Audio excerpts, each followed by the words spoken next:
இப்ப இதெல்லாம் மறைக்கணும், இதெல்லாம் செய்யணும் அப்படிங்கிறதுக்காக அங்க ஒரு ஆளு பாஜக ஆளுங்களுக்கு ஒரு முட்டூன் மாதிரி தூக்கி விடுறாரு. டக்குன்னு ஒரு அவதூற கிளப்புறாரு. உடனே இந்த சாவோட பிம்பம் மறையுது. அந்த சாவுல ஒரு வழக்கு பதிவு செய்யறாங்க.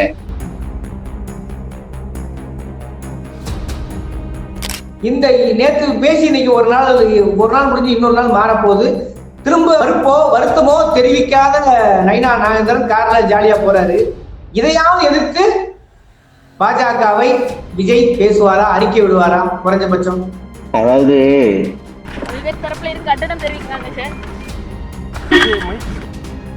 கடைசி வரைக்கும் ஒரு வாயும் திறக்காத ஒரு டுபாகூர் நம்ம எல்லாரையும் ஃபர்ஸ்ட் ஆளா முன்னாடி நின்று காப்பாற்ற போறாரு. அப்ப தான் பிரச்சனைக்கும் வரமாட்டாரு, கட்சி பிரச்சனைக்கும் வரமாட்டாரு.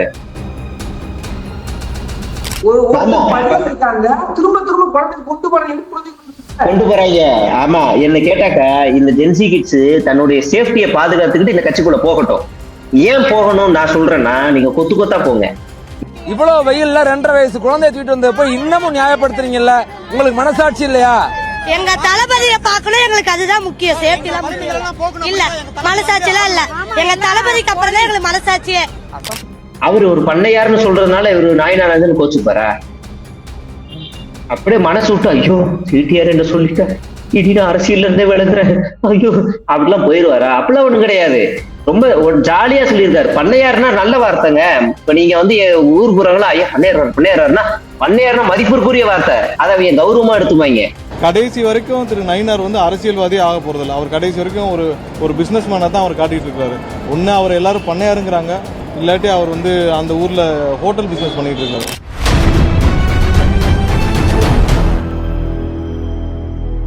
அறக்கழகம் பார்வையாளர்களுக்கு வணக்கம். இன்று நாம் சந்திக்கிற ஊடக ஆளுமை ஊடகவியலாளர் திரு சேகோரா அவர்கள். வணக்கம். வணக்கம். வணக்கம். என்ன எப்படி ஏதாவது விஜய் மெட்டினாலே அது உங்களை தவிர்க்க முடியாத அளவுக்கு ட்ரோல் பண்ணிட்டு எல்லா இடங்களையும் பேசும் போல இருக்குது. ஆனாலும் கூட இந்த விஷயத்தை பொறுத்தவரை அப்படி விமர்சிக்க முடியுமான்னு எனக்கு தெரியல. நயினா நாகேந்திரன் சொன்ன விஷயம் திருசா விட்டு வெளியேறணும் அப்படிங்கிற ஒரு விஷயம் இருக்கு இல்லையா? அது அரசியல் எல்லை நாளையும் தாண்டி விமர்சிக்கிறாரா? அப்படி கேள்வி இயல்படுது இல்லையா? எப்படி பாக்குறீங்க? இல்ல, இது ஒரு அருவருப்பான ஒரு விமர்சனம் தான். அரசியல் ஒரு நாகரிகம் தேவை. நாம என்னைக்குமே நான் விஜய் கிட்டத்தட்ட ஒரு 1.5 வருஷமா விமர்சனம் பண்ணிக்கிட்டு இருக்கோம். இப்போ வரைக்கும் அவருடைய குடும்பம் சார்ந்தோ அவருடைய தனிப்பட்ட விருப்பம் சார்ந்தோ நம்ம பேசினதில்லை.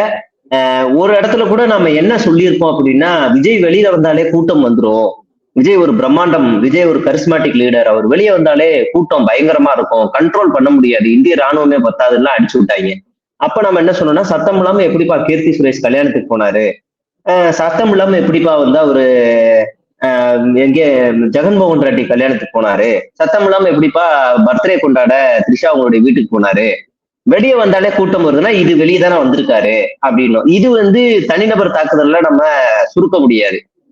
இது அரசியல் நாகரிகமானது. நாம அந்த இடத்துக்கு போய் என்ன செய்யறாரு இதெல்லாம் நம்ம போக மாட்டோம். என்னைக்குமே அந்த அறத்தை நம்ம கையில இருந்து எடுக்க மாட்டோம். நாம ஒரு எத்திக்ஸோடவே இருப்போம். பாஜக இப்படி எல்லாம் விமர்சனம் பண்ணலனாதான் ஆச்சரியம். இங்க பாஜக என்னை பொறுத்த வரைக்கும் பாஜகவோட ஃபர்ஸ்ட் டீசென்டான விமர்சனம் இதுதான். பாஜக பொறுத்த வரைக்கும் இது டீசென்டானது. நயினா நாகேந்திரன் இன்னும் எக்ஸ்ட்ரீம் எல்லாம் போவாங்க. நீங்க கங்கனா ரணாவத்னு ஒரு எம்பி இருக்காங்க. அவங்க ஓப்பன் ஸ்டேட்மெண்டா சொல்றாங்க, துராந்தர் படத்துல பலூஜின்னு சொல்லி ரஹ்மான் பாய் பலூஜின்னு ஒருத்தர் நடிச்சிருப்பாரு. அவரை நான் ஃபிளர்ட் பண்ண ட்ரை பண்ணேன், அவரை ரொம்ப நேரம் ஃபிளர்ட் பண்ண ட்ரை பண்ணேன், அவர் எனக்கு அவர் சட்டையே பண்ணல, எனக்கு ஒரு மாதிரி இருந்துச்சு, நான் ரொம்ப நேரம் அவரை சைட் அடிக்க ட்ரை பண்ணேன் அப்படின்லாம் சொன்னாங்க. இந்த அளவுக்கு நாம போய் ஒரு இதுவாலாம் நம்ம பேசல. ஏன்னா அந்த அம்மாவும் பாஜக ஆளுதான், அவங்க இப்படிதான் பேசுவாங்க, பல மோசமான விமர்சனங்கள்லாம் பண்ணுவாங்க. அதனால இதை கம்பேர் பண்ணும்போது நயினா நாகேந்திரன் இப்பதான் கால் எடுத்து வச்சிருக்காரு. இப்பதான் பாஜகவோட வாடை கொஞ்சம் கொஞ்சமா ஒட்ட ஆரம்பிக்குது. அதனால அவருக்கு இன்னும் கொஞ்ச நாள்ல பாத்தீங்கன்னா ரொம்ப எக்ஸ்ட்ரீமாலாம் போயிடுவாரு. பீகார்ல இஸ்லாமியர்களோட முகத்தை அப்படி தூக்கி பார்த்தாங்கல்ல, அப்படியெல்லாம் கூட இங்க நடக்கும். அது கொஞ்ச நாள்ல வந்துரும். அதனால நயினா நாகேந்திரன் இப்படி பண்றது ஆச்சரியம் இல்லை. ஆனா அது நம்மளை பொறுத்த வரைக்கும் அருவருப்பான ஒரு ஸ்டேட்மெண்ட். அது ஓகே. என்ன சொல்றாங்க, கிருஷ்ணன் விட்டு வந்து வெளியே வரணுங்கிறது கிட்டத்தட்ட வந்து அவர் பண்ணது மக்களை விட்டு வந்து வெளியே வரணுங்கிறத சொல்றாரு, தொழில சொல்றாரு அப்படின்னு சொல்றாங்க. அது வந்து நிர்மல்குமார்ட்ட பேசும்போது கூட பாஜகவை விமர்சிக்காம இவரை மட்டும் ஒரு பண்ணையாருன்னு சொல்றாரு இல்லையா? இது எப்படி சேர்த்து புரிஞ்சு எப்படி பாஜக விமர்சிக்க மாட்டாரு, ஆனா நயனானந்தன் மட்டும் பண்ணையாருன்னு சொல்றாரு இல்லையா? எப்படி? யாரு, நிர்மல்குமாரா? நிர்மல்குமார் வந்து நம்பர் 3 இல்ல நம்பர் 4 கூட வச்சுக்கலாம். அவ்வளவு டுபாகூர் பட்டியல்ல அவர் நம்பர் 4ன்னு வச்சுக்கலாம். நம்பர் 1 விஜய், நம்பர் 2 குஷி, நம்பர் 3 ஆதவ், 4வது இடத்துல இருப்பாரு. இவ்வளவுலாம் நீங்க ரொம்ப யோசிக்க வேணாம். நாடு முழுவதும் கிறிஸ்துவர் பண்டிகை கொண்டாடக்கூடாதுன்னு கிறிஸ்துவர்களை அடிச்சு நொறுக்குனானுங்க பஜ்ரங் தள். ஒட்டுமொத்தமா நாடு முழுவதுமே அதை செஞ்சது பஜ்ரங் தள்ன்ற ஒரு அமைப்பு, ஒரு கொடிய அமைப்பு. அந்த அமைப்பு இன்னைக்கு இந்த நாள் பிப்ரவரி 14 கூட கல்லூரிகள்ல காதலர் தினம் கொண்டாடும் போது கூட சாணக்கியா டிவி வந்து ஒரு தலைப்பு போடுறான், கல்லூரியில் காதலர் தினமா, களமிறங்கிய பஜ்ரங்கள். களமிறங்கியவா? களமிறங்கியன்னு போடக்கூடாது, கேவலமான செயலில் பஜ்ரங்கள்னு போடணும், அட்டூழியத்தில் பஜ்ரங்கள்னு போடணும், கலவரத்தில் பஜ்ரங்கல். அது என்ன களமிறங்கிய, என்ன இதுவா பெரிய புடிங்க அவங்க, அப்படிதான் போடணும். அந்த அமைப்பை காப்பாற்றுவதற்காக சிடிஆர் நிர்மல்குமார் ஒரு அறிக்கை வெளியிடுறார். எப்படி அறிக்கை வெளியிடுறாருன்னா, இந்த நாடு முழுவதும் கிறிஸ்துவர்கள் மீதான தாக்குதல் நடத்தப்பட்டு இருக்கின்றது, அதை நடத்துவது யாரோ, எப்படி அது யாரோ, அதை யாரோ நடத்துகிறார்கள், அதை யார் நடத்துகிறார்கள் என்று எங்களுக்கு தெரியவில்லை, அவர்கள் மீது அதையெல்லாம் நிறுத்தி கொள்ள வேண்டும். அவர் மட்டும் சொல்லல, இந்து சமூகத்துல பிறந்து இப்ப அந்த கட்சியில இருக்கிற ராஜ்மோகன் ஒரு ஆள் இருக்காருல்ல, அவருமே ஒரு இடத்துல கூட RSS பேரையோ பாஜக, ஒட்டுமொத்தமா இந்தியா முழுவதும் தெரியும் கிறிஸ்துவ பண்டிகையை கொண்டாட விடாம தடுக்கிறது யாரு, எந்த அமைப்பு, எந்தெந்த அமைப்புகள், எந்தெந்த கட்சிகள்னு தெரியும், அதுக்கு பின்னாடி யாரு இருக்குன்னு தெரியும். ஆனா இவங்க எழுதுறாங்க பாஜகன்னு பேர் எழுதாம ஒரு கண்டன அறிக்கை. அதே மாதிரி தாவேகாவோட அபிஷியல் பேஜும் ஒரு அறிக்கை வெளியிடுது. அட் அ டைம்ல 3 பேர் வெளியிடுறானுங்க. அப்படி இருக்கும்போது சிடிஆர் வந்து இன்னைக்கு பாசம் இருக்கும், தாய் கழகம்ல RSS பாஜக தாய் கழகம்ல, அதனால அதை விட்டு கொடுக்க மாட்டாரு. நாளைக்கு விஜயா நாயனார் நாகேந்திரனா நாயனார் முதுகுல ஏறி உட்கார்ந்துருவாரு. அப்படியான ஆள்கிட்ட வந்து நம்ம கண்ணியம்லாம் எதிர்பார்க்கவே முடியாது. அவரு ஒரு பண்ணையாருன்னு சொல்றதுனால இவரு நாயனார் கோச்சுப்பாரா? அப்படியே மனசு விட்டு ஐயோ சிடிஆர் என்று சொல்லிட்டார், இனி நான் அரசியல்ல இருந்தே விளங்குறேன் ஐயோ அப்படிலாம் போயிடுவாரா? அப்படிலாம் ஒண்ணும் கிடையாது. ரொம்ப ஜாலியா சொல்லியிருக்காரு. பண்ணையாருன்னா நல்ல வார்த்தைங்க. இப்ப நீங்க வந்து ஊர் புறங்களா ஐயா பண்ணையாருன்னா பண்ணையாருன்னா மதிப்பிற்குரிய வார்த்தை, அதை அவங்க கௌரவமா எடுத்துப்பாங்க. நாம இங்க விஜய் வந்து நவீன பண்ணையாருன்னு சொல்றோம், ஆனா அவங்களை பொறுத்த வரைக்கும் அது பண்ண கௌரவமான வார்த்தை. நம்மளை பொறுத்த வரைக்கும் அது வந்து ஒரு முதலாளி சிந்தனையில இருக்க ஒரு வார்த்தை. நீ வேலையே செய்ய மாட்டேன், எங்க உழைப்பு உரிவ, வீட்டுக்குள்ளேயே இருப்ப, வேர்வம் பார்க்காத ஆளு அப்படின்னு நாம அந்த பார்வையிலிருந்து நாம விமர்சனம் பண்றோம். அப்ப அவங்க பண்ணையார் மாத்தி மாத்தி விமர்சனம் பண்ணிக்கிறாங்கன்னா அதெல்லாம் கிக்கி பிக்கி சண்டை. நம்ம அதை நம்பி வந்து ஏமாந்துடவே கூடாது.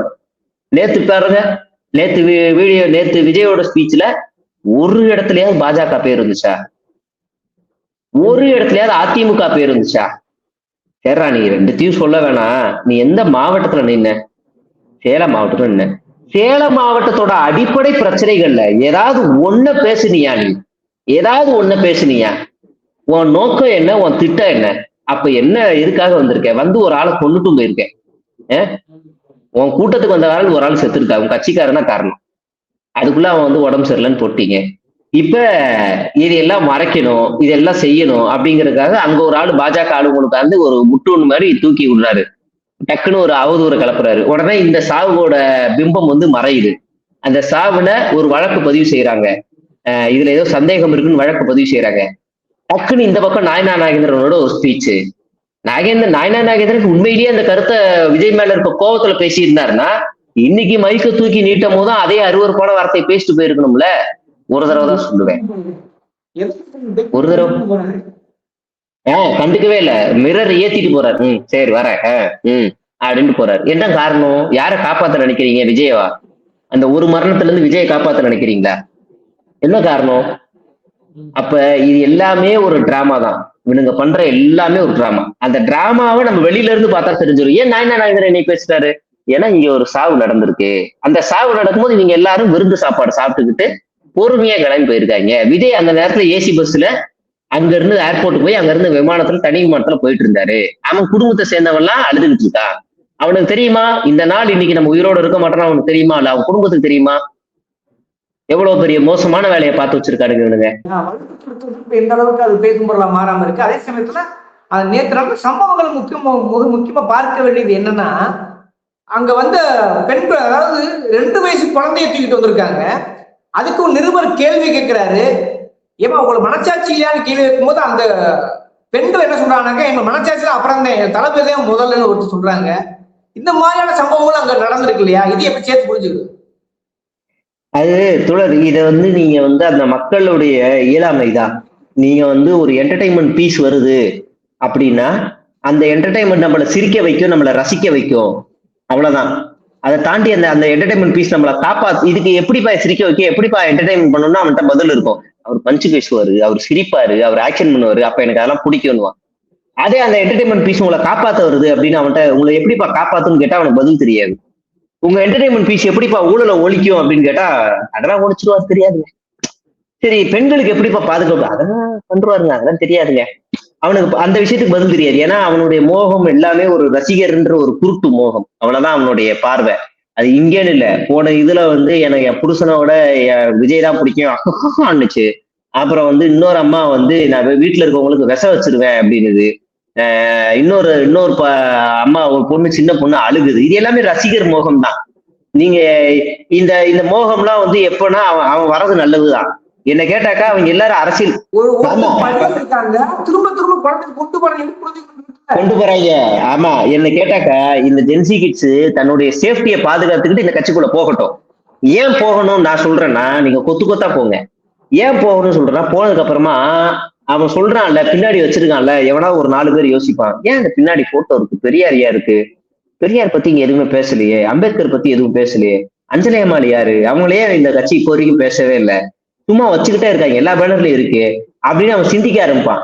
சிந்திக்க ஆரம்பிக்கும் போது அறவேக்கடுத்தனமா சிந்திக்க ஆரம்பிக்கிறவன் டக்கு என்ன பண்ணா நாம் தமிழருக்கு ஓடுவான். நல்லா சிந்திக்க ஆரம்பிக்கிறவன் வேற கட்சிக்கு, நல்ல கட்சிக்கு ஓட ஆரம்பிப்பான். அப்ப இந்த இடம் அவனுக்கு நிரந்தரம் கிடையாது, கண்டிப்பா வெளியில வந்துருவான். எப்படி சீமான் கட்சியில இருந்து கொத்தா சிந்திக்க ஆரம்பிச்சு வெளியில ஓடியாந்தாங்களோ அந்த மாதிரி இந்த கட்சியில இருந்து வருவான். அதனால இவன் வர விட்டுட்டு அவனே சிந்திக்க வச்சு அவனே வர்றான். அதுக்கு முன்னாடி நாமளா போய் விஜய் நல்லவர் இல்லடா, போ எனக்கு தெரியும் எங்க தலைவர் யாருன்னு, அவர் ரொம்ப நல்லவர் தான் இப்ப சொல்லுவான். அவனே பட்டு திரும்பி வருவான். இது இது இது இவனுங்க மேல தப்பு இருக்கா அப்படின்னு கேட்டா கிடையாது, இது விஜய் மேல தப்பு இருக்கு. பேசும்போதே அவர் சொல்றாரு, இந்த மாதிரி தூங்குறவன் காதுல போய் அடிங்க, செவிடில போய் அடிங்க, விசில் அடிங்க, உங்களோட கியூட் வீடியோஸை பாக்குறேன், தொடர்ந்து நிறைய பண்ணுங்க அப்படின்னு, ரீல்ஸ் பண்ணுங்க அப்படின்னு இவரே ஏத்தி விடுறாரு. நீங்க இவங்களோட ஒட்டுமொத்த கட்சி பணியை ரீல்ஸ் போடுறதுதான், அது இவரே ஏத்தி விடுறாரு. கீழே இருக்க டென்டல் டாக்டர் எல்லாம் பாத்துட்டாரு, அவ்வளவுதானே, இனிமே பாருங்க நான் பாத்துக்கிறேன்னு அவரும் இறங்கிடுவாரு. கட்சியை தூண்டி விடும், விசில் அடிக்கிறதுல இருந்து கட்சியை தூண்டி விடும், என்ன வேணாலும் பண்ணுங்கன்னு. ஒண்ணும் இல்ல, விஜய் சொல்றாரு, இவன் கீழே இருக்கவங்க சிந்திக்கணும். உங்க அம்மா, உங்க அப்பா, சித்தி, சித்தப்பா, அக்கா, அண்ணன், மாமா, பெரியப்பா எல்லார்ட்டையும் போய் சொல்லி வில்சன் ஓட்டு போட சொல்லுங்க அப்படின்னு சொல்றாரு. இப்ப கீழே இருக்க ஒரே ஒருத்தர் கேட்கணும், நாங்கெல்லாம் எங்க வீட்டுல சொல்றோம், நீ உன் வீட்டுல சொல்லுவியா தளபதி அப்படின்னு கேட்கணும். நீ உன் வீட்டுல சொல்லுவியா, உன் வீட்டுல இருக்காங்களா முதல்ல, நீ உன் வீட்டுல சொல்லுவியா, நீ ஓட்டு கேம்பெயின், உன் தெருவுல மட்டும் நீ ஓட்டு கேம்பெயின் பண்ணுவியா, உன் பனையூர்ல இருக்க தெருவுல மட்டும் வீடு வீடா ஏறி நோட்டீஸ் கொடுத்து கேம்பெயின் பண்ணுவியா, இல்ல ஏதாவது ஒரு ஏரியால பண்ணுவியா தளபதி, இல்ல தெருவா நிப்பியா அப்படின்னு கேட்கணும். கேட்டா அப்பயே முடிஞ்சிடும், சோழி முடிஞ்சிடும். ஆஹா, இவன் திருட்டு பைய அப்படின்னு சிந்திக்க ஆரம்பிச்சிருவானுங்க. அதனால இந்த குழந்தைய தூக்கிட்டு போறது, கர்ப்பிணி பெண்கள் போறது, இந்த மோகம் நாளைக்கு யார் கட்சி ஆரம்பிச்சாலும் வரும். இது வரும். இது இதை டெஸ்ட்ராய் பண்ணணும் அப்படின்னா இதுக்கு நாம அதுக்கு அது முடியாது. அது ஒரு புதிரில்லாத தொடர். நாளைக்கு சிவகார்த்திகேயன் வரலாம், நாளைக்கு பிரதீப் ரங்கசாமி வரலாம், நாளைக்கு விஜயோட பையனே வரலாம், யார் வேணாலும் வரலாம் அரசியலுக்கு. ஒரு தேர்தலுக்கு யாரையாவது கட்டவிழ்த்து விடுவாங்க, வரட்டும். அப்ப இந்த அரசியல் மோகம், இந்த சினிமா மோகம் இது இருக்கதான் செய்யும். அவன் திருந்தான் செய்வான். நாம முடிஞ்ச அளவுக்கு அவங்களுக்கு விழிப்புணர்வு கொடுக்க ஆரம்பிக்கணும். ஏன்னா கட்சிக்காரன் இரக்கம் இல்லாதவன். விஜய் ரசிகர் மாதிரியான ஆளுங்க கட்சி ஆரம்பிக்கும் போது, நடிகர் மாதிரியான ஆளுங்க கட்சி ஆரம்பிக்கும் அவன் இரக்கம் இல்லாதவன். அவனுக்கு எந்த கவலையும் கிடையாது. அங்க ஒரு ஹார்ட் அட்டாக்ல செத்து கிடக்குறான், இங்க விருது நடக்குது. அங்க ஒரு ஹார்ட் அட்டாக்ல செத்து கிடக்குறேன். ஒரு நிருபர் அந்த இடத்துல கேட்கிறாரு, ஜனநாயகத்துக்கு போராடாதவரை எப்படி உங்களுக்கு போராட நினைக்கிறீங்கன்னு சொல்லும் போது அது அவர் பார்த்துக்குவாரு, கிளம்புறாப்புல இல்லையா. அந்த ஜனநாயகத்துக்கு ஏன் உங்க தலைவர் போராடும் போது ரசிகர்கள் கிட்ட இருக்காங்கன்றத நியூஸ் 18 ஒரு நிருபர் அப்பட்டமா அப்படியே அந்த இடத்துல சொல்றாரு. இன்னொன்னு, அவருடைய தள்ளுமுள்ள ஆகுது, இறந்ததை கேட்டதுக்கு தள்ளுமுள்ள ஆகுது. அது எப்படி கேட்டு புரிஞ்சுக்கணும்? அது அவனுங்க ஒரு கட்டம் மேல போய் பத்திரிகையாளர்களே தாக்க ஆரம்பிச்சிட்டாங்க. நேத்து கூட்டத்துல பத்திரிகையாளரே தாக்க ஆரம்பிச்சு திரும்ப இவங்க போயிட்டு ஒரு அடி அடிக்க ஆரம்பிச்சிட்டாங்க. பத்திரிகையாளர் வண்டி மேல ஏறி சண்டை போடுறானுங்க. வண்டி மேல ஏறி நின்று ஒருத்தர் அடிக்கிறான். நியூஸ் தமிழ் வண்டி மேல ஏறி நின்று அடிக்கிறான். இது இந்த அளவுக்கு அவனுங்களுக்கு வந்து ஒரு புரிதல் நம்ம பார்க்க வேண்டியிருக்கு. ரெண்டாவது, இவனுங்க எல்லாரும் என்ன நினைச்சிட்டு இருக்காங்கன்னா, விஜய் அண்ணா பாதிக்கப்பட்டிருக்காருன்னு நினைச்சுக்கிட்டு இருக்கானுங்க. விஜய் அண்ணா பாதிக்கப்பட்டிருக்காரு அப்படின்னு நினைச்சிட்டு இருக்காங்க. தமிழ்நாட்டு மக்கள் பாதிக்கப்பட்டிருக்காங்க. நேற்று விஜயோட ஸ்பீச்சை பாத்தீங்கன்னா உங்களுக்கு நல்லா கிளியரன்ஸ் கிடைக்கும். தமிழ்நாட்டு மக்கள் என்னமோ பாதிக்கப்பட்டிருக்க மாதிரியும், அதை மீட்டுருவாக்க இவர் வந்த மாதிரியும் இருக்காது. இல்ல, நான் பாதிக்கப்பட்டிருக்கேன், நான் உங்ககிட்ட நீதி கேட்டு வந்திருக்கேன் அப்படின்னு தான் பேசுவார். ஆமா, நீ என்ன பாதிக்கப்பட்டிருக்க? எனக்கு தெரிஞ்சு சினிமாவிலயும் அரசியலையும் ஒருத்தர் நோகாத வாழ்க்கை ஒருத்தர் வாழ்ந்துகிட்டு இருக்காரு அப்படின்னா அது விஜய் தான். சினிமாவில அப்படி இருக்கலாம், பிரச்சனை இல்லை. ஒரு ஷாட் முடிஞ்சோடனே உங்களுக்கு வேர்வை துடைக்கிறதுல இருந்து எல்லாத்துக்கும் டச்அப்னு ஒருத்தர் இருப்பாரு, அவரையும் நீங்க எட்டிதான் மிதிப்பீங்க. அப்படியே நீங்க அரசியலுக்கு வாங்க. அரசியலுக்கு வந்துட்டீங்கன்னா அங்கேயும் நான் நோகாம தான் இருப்பேன். ஆனா மக்கள் ஆதரவு இருக்கு, இருக்கட்டும். இப்ப மக்களுடைய பிரச்சனைக்கு நீ வருவங்கிறதுக்காக தான் அவன் ஆதரவு கொடுக்குறான். நீ எப்ப போவ அப்படின்னா அதை அவன் தனக்கான ஒரு சிம்பத்தியா மாத்துறாரு. எப்படின்னா, விஜய் வீட்டை விட்டு வெளியே வா, விஜய் வீட்டை விட்டு வெளியே வா அப்படிலாம் என்ன கேக்குறாங்க. பனையூர் பண்ணையாரு அப்படின்லாம் கேக்குறாங்க அப்படின்னு அவரை தன்னைத்தானே ஒரு சிம்பத்தி கிரியேட் பண்ணிக்கிறார். என் வீடு எங்க இருக்குன்னு தெரியுமா, என் வீட்டுல எத்தனை பேர் இருக்காங்கன்னு தெரியுமா, தமிழ்நாடுதான் என் வீடு. நீ எந்த விஷயத்துக்கு குரல் கொடுத்த? எனக்கு ஒண்ணு ரொம்ப ஆச்சரியமா இருக்கு. நீ எந்த விஷயத்துக்கு குரல் கொடு? நீ நிக்கிற சேலம் பகுதியிலேயே சேலத்துக்காக நீ குரலே கொடுக்கலையே. நீ நிக்கிற சேலம் மாவட்டத்துல ஒரு விஷயம் கூட சேலத்துக்காக நீ ஏதாவது பேசினீங்க? கொங்கு மண்டலத்துக்காக ஏதாவது பேசினியா? எதுவுமே பேசல. தமிழ்நாட்டுடைய கள பிரச்சனைகள்ல சமீபத்துல நடந்துகிட்டு இருக்க ஏதாவது ஒரு பிரச்சனையை பேசினியா? எதுவும் பேசல. எந்த பிரச்சனைக்காக நீ முழுமையா நின்றுக்கியா? ஒண்ணுத்துக்கும் நிக்கல. இப்ப வந்து கேட்டதெல்லாம் நீதி வாங்கி கொடுங்கன்னு கேட்டதெல்லாம் அந்த 1.5 கோடியை வந்து வரி ஏய்ப்பு கட்டாம இருக்கணும், நான் கட்டக்கூடாது, எனக்கு நீதி வேணும், நீங்க தான் எனக்கு நீதி கொடுக்கணும் அப்படின்னு வந்து கேட்டு போறாப்ல தற்கொலை மாதிரி. இவங்க ஒரு கேவலமான விமர்சனம் தான், எனக்கு மாற்றுக்கிறது கிடையாது. ஆனால் இதற்காக விஜய் ரியாக்ட் பண்ணுவாரா, பிஜேபி எதிர்த்து கடுமையா பேசுவாரான்னு எதிர்பார்க்கலாமா? இந்த நேற்று பேசி இன்னைக்கு ஒரு நாள் முடிஞ்சு இன்னொரு நாள் மாறப்போகுது. திரும்ப வருத்தமோ தெரிவிக்காத நைனா நாகேந்திரன் கார்ல ஜாலியா போறாரு. இதையாவது எதிர்த்து பாஜகவை விஜய் பேசுவாரா, அறிக்கை விடுவாரா? குறைஞ்சபட்சம் அதாவது தன்னுடைய சொந்த கட்சியினுடைய கொள்கை தலைவரா இருக்கிறவரு பெரியார். அந்த பெரியார சீமான்ற ஒரு பொறுக்கி எவ்வளவு கடுமையா விமர்சனம் பண்ணாருன்னு நம்ம எல்லாருக்கும் தெரியும். அந்த விமர்சனம் எங்க இருந்து ஸ்டார்ட் ஆச்சு அப்படின்னா விஜய்ல இருந்து தான் ஸ்டார்ட் ஆச்சு. விஜய் ஒரு தனியார் ஊடகத்தோட கைகோர்த்து பெரியார்னு ஒரு புத்தகத்தை வெளியிட்டதனுடைய அடுத்த நாள்ல இருந்து சீமான் பொறுக்கி அவ்வளவு விமர்சனங்களை வச்சாரு.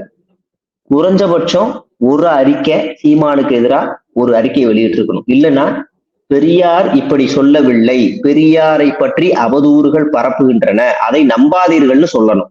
விஜய் பெரியாரை பத்தி ஒரு ஒரு ஒரு ஆர்டிக்கல் எழுதி ஒரு அறிக்கை வெளியிட்டு இருந்தாருன்னா விஜயோட ரசிகர்கள் 1,00,000 பேர் அதை படிப்பானா மாட்டானா? பெரியாருடைய பற்று அவனுக்கு தீயா ஏறுமா ஏறாதா? பெரியார் மீது அவனுக்கு ஒரு பெரிய பார்வை வருமா வராதா? அதையெல்லாம் வரவிடக்கூடாது அப்படிங்கறதான் பெரிய இவரோட சிந்தனை.